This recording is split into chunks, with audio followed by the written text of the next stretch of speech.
अवधूत चिंतन श्री गुरुदेव दत्त श्री स्वामी समर्थ. चला तर मित्रांनो, आपण आज या व्हिडिओमध्ये पाहणार आहोत नवीन वर्षाची म्हणजेच इंग्रजी वर्षाची सुरुवात जानेवारी महिन्यापासून होते आणि या जानेवारी महिन्यामध्ये आपल्याकडे येणारा पहिला आणि अत्यंत महत्त्वाचा सण म्हणजे मकर संक्रांत आहे. तर बघा, मकर संक्रांत हा सण महाराष्ट्रामध्ये अतिशय आनंदाने, श्रद्धेने आणि परंपरेने साजरा केला जातो. तर बघा, या दिवशी सूर्य मकर राशीत प्रवेश करतो आणि यालाच संक्रांतीचे महत्त्व मानले जाते. तर बघा, मकर संक्रांतीच्या दिवशी नेमकं काय करायचं आहे, तर पहाटे लवकर उठून ब्रह्ममुहूर्तावर स्नान करून तीळ मिसळलेल्या पाण्याने स्नान करायचं आहे.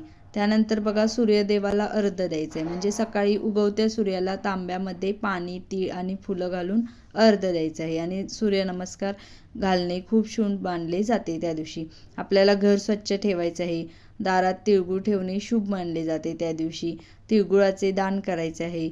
नातेवाईकांना, शेजाऱ्यांना, गरजू लोकांना तिळगुळ द्यायचे आहे. आणि त्या दिवशी बघा, दानधर्म करायचा आहे. तुमच्या इथे कोणी असेल तर त्यांना तुम्ही कपडे, गूळ, धान्य, कडधान्य काहीही वस्तू दान करू शकता. त्या दिवशी बघा, देवी देवतांची पूजाही करायची आहे तुम्हाला.